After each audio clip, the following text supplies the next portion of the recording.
Okay, class, today we're going to be talking about inequalities and how we can solve inequalities algebraically, how we can solve them graphically with a number line, and how we can solve them on a coordinate system graph.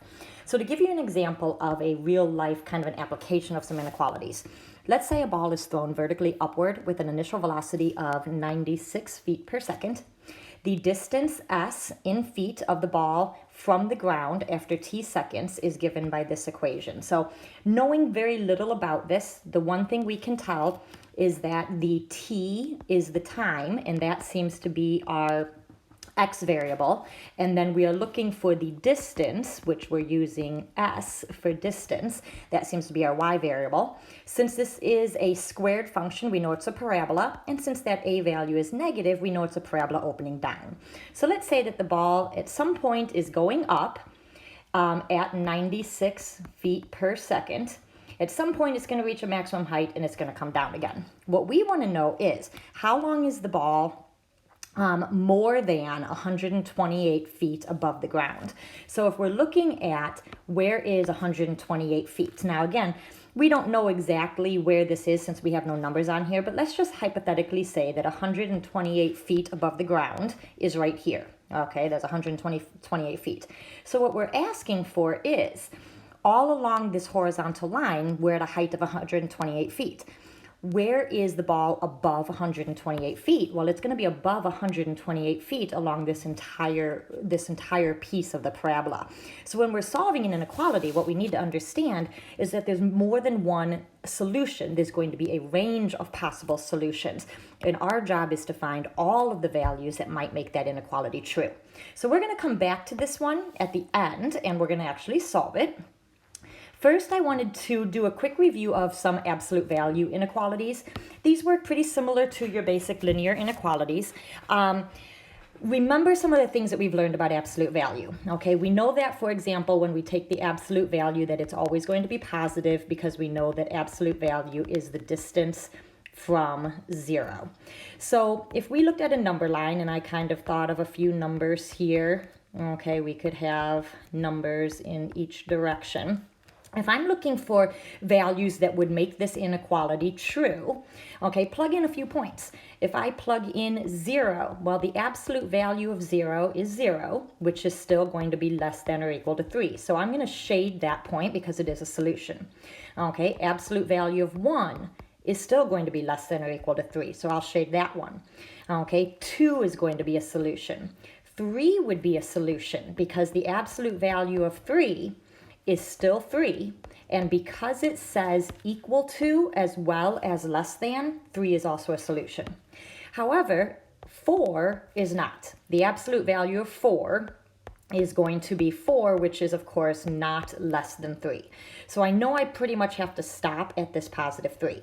Going the other way, if I plug in negative 1, well, remember, the absolute value of negative 1 is still 1, which is less than or equal to 3. So negative 1 is a solution. Negative 2 is a solution. Negative 3 is a solution. But again, negative 4 is not, because the absolute value of negative 4 is positive 4. Positive 4 is not less than or equal to 3. So these solutions are all going to fall right in between these. And we would say that the solution set is from negative 3 to positive 3, including those endpoints. Okay? If I was to look at a problem where x is greater than negative 3, doing the same kind of thing, we can look at some points on each side. 1, 2, 3. Okay. This time, let's try 0. If I plug in 0, the absolute value of 0 is not going to be greater than 3. So right away, 0 is not a solution. I could try 1, but again, the absolute value of 1 is not greater than 3. Okay, the first solution that we're going to find is positive 3, because the absolute value of positive 3 is equal to 3. Now, other solutions would be positive 4, okay, positive 5, positive 6, positive 7, 8, 9, and it's going to keep going forever and ever. On the other side of the graph, okay, again, negative 1 is not going to work because the absolute value of negative 1 is 1. Negative 2 is not going to work. Negative 3, however, will. The absolute value of negative 3 is 3, and 3 is greater than or equal to itself. And again, -4 is going to work, -5, -6, -7, and on this way. So this solution set would be -infinity to -3, including -3, and +3 to infinity. Now, how do we write these absolute value inequalities? How do we determine where we're going to be shading, whether we're shading between these values or whether we're shading outside of these values? First, I want to mention that on these graphs, this 3 and -3, and same thing on this one, the 3 and the -3. We're going to refer to these as the critical values as we go through the process of actually solving. And I'm going to be using a process of solving inequalities that we can use for any inequality, no matter what type of function it is. So you may have learned some little tricks and shortcuts for absolute value in the past, but we're going to try to use a method that will allow us to solve any inequality, not just absolute values. So here's kind of my process. And again, we're going to solve this for several different kinds, but we'll start with an absolute value. The first thing we're going to do is treat that inequality symbol as an equal sign. And we're going to set up two separate equations and solve for these critical values. Okay, if you look up above, you'll notice that when I start solving, you'll notice that I have to look at -3 and +3. So if you're looking at the value in the inequality itself, we're looking at the value of 3 and its opposite, -3. So to find our critical values, part A, we're going to take the part that's in the absolute value. We will never change what's in the absolute value. We're going to set it equal to 5. That was this value. And that's going to give us our first critical number. Then we're going to take that same 3x minus 7, we're not changing it. This time we're going to set it to equal to -5. And we're going to solve these two very simple equations for the critical values.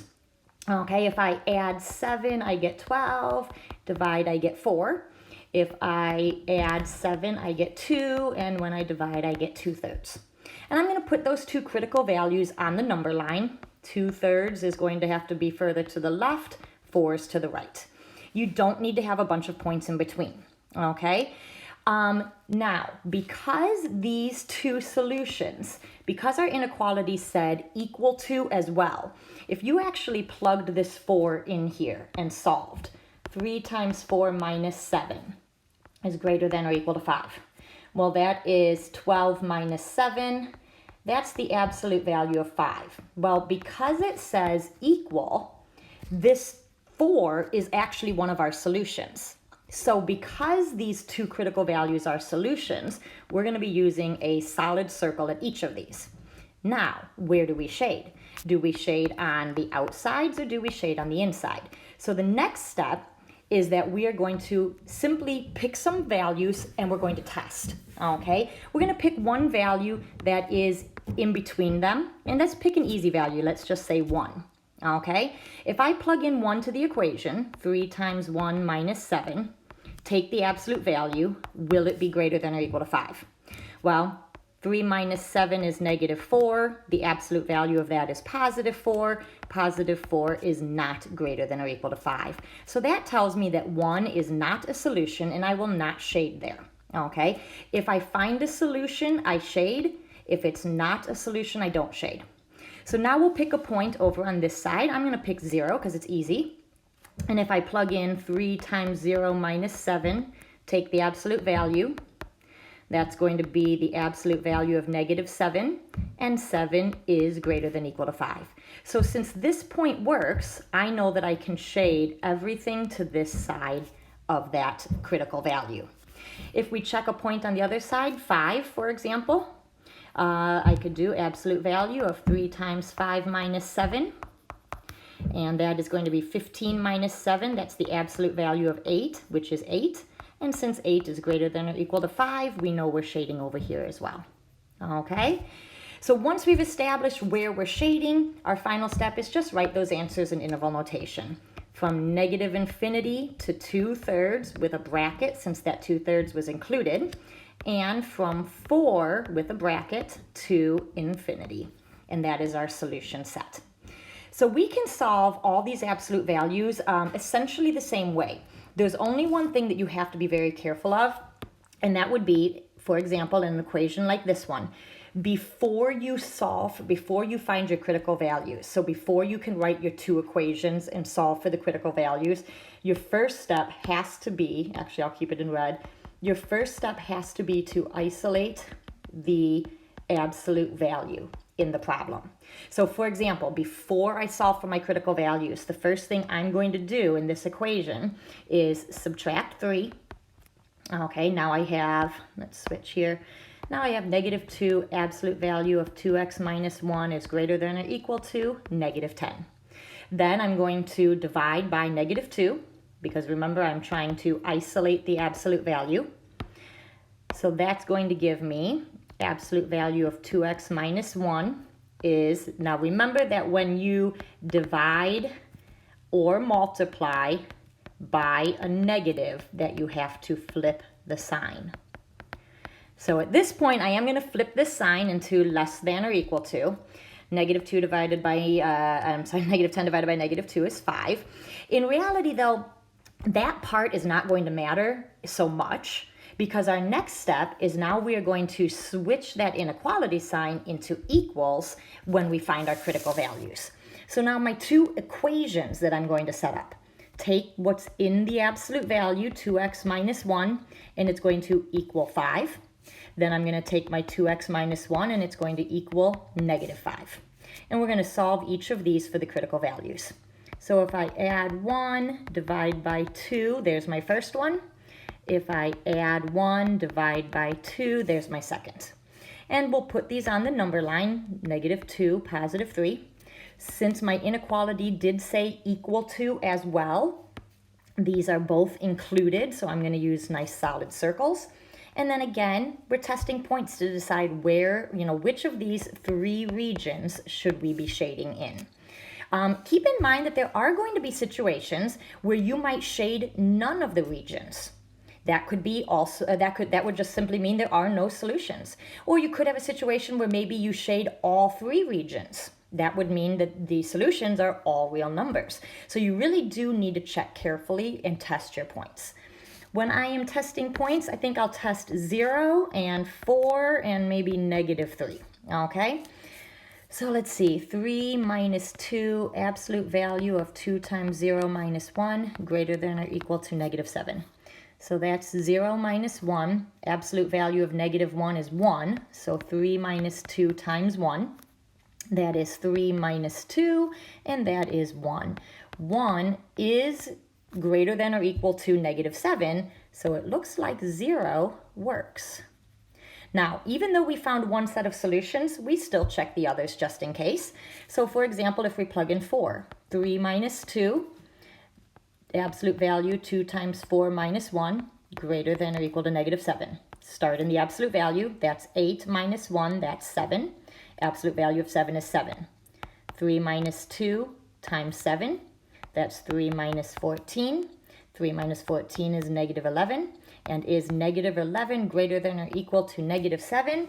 The answer is no, because remember, as we get further left, the numbers get smaller. So these are not solutions. I will not be shading. And just in case, we'll check the other side too. 3 minus 2, absolute value of 2 times -3, minus 1. Let's see, 2 times -3 is -6, minus 1 is -7. The absolute value of -7 is +7. And that would be 3 minus 14, that would be -11 again, and -11 is not greater than -7. So my solutions remain -2 to +3. Okay, so there's a couple of absolute value examples. To follow up, I wanted to show you how we could use this exact same strategy to solve a quadratic inequality rather than an absolute value or a linear. So what we're going to do with a quadratic inequality is, number one, get everything on one side of the equation, and we're going to treat that inequality sign again as an equal sign. That way you don't have to worry about the equals or any of that. So basically, I'm going to rewrite the inequality as an equation, and then I'm going to move everything to one side of the equation and set it equal to 0. By doing this, I can now solve this equation for my critical values. Now, because this is quadratic, I can either use factoring or quadratic formula to solve. We'll see if we can factor this one. If I start with a times c, that's negative 24.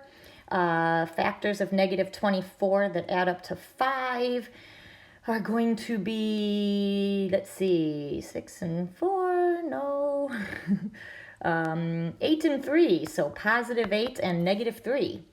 We're going to divide each of those by the a value of 6. We're going to reduce 4 over 3. This one is negative 1 over 2. And we're going to write our factored form. 3x plus 4 and 2x minus 1 equals 0. Here's another, and this is a really good time to explain why we're using an equation instead of an inequality. Now we're going to use the zero product property. And the zero product property says as long as you're multiplying two things and it equals 0, then you can set each of these factors equal to 0 and solve. You cannot do this with an inequality because in an inequality, it's not equal to 0. It might be greater than 0 or less than 0. That is not the same thing. So in order to do this process, you have to replace the inequality with an equal sign. My critical values then are negative 4/3 and positive 1/2. So just like we did with the absolute values, we are going to plot these 2 points, negative 4/3, positive 1/2. Since the inequality sign this time did not say equal to, these are both going to be open circles, meaning that if I actually plug 1/2 into the inequality, it will not work. Okay, if I plug in 1/2, the two sides will be equal to each other. My two sides are not equal to each other. Okay, and then just like before, we're going to test to determine where we shade. I will test 0 in between, maybe 1 over here, and maybe 2 or negative 2 over here. So when you're testing your points, go back to the original inequality. So if we plug in 0, that's going to be 0 is greater than 0 plus 4. 0 is not greater than 4, so 0 is not a solution. If I plug in 1, 6 times 1 squared is greater than negative 5 times 1 plus 4. So that 6 is greater than negative 5 plus 4. Well, 6 is greater than negative 1, so these are solutions over here. And if I plug in negative 2, 6 times negative 2 squared is greater than negative 5 times negative 2 is 10 plus 4. So 24 is greater than 14. Again, this works. These are solutions as well. My final then interval notation would be negative infinity to negative 4/3, parentheses, and parentheses 1/2 to infinity. Now, this goes to a different problem. Just ignore that. Okay, I want to talk about how we could actually check these by graphing using a graphing calculator or just kind of graphing in general.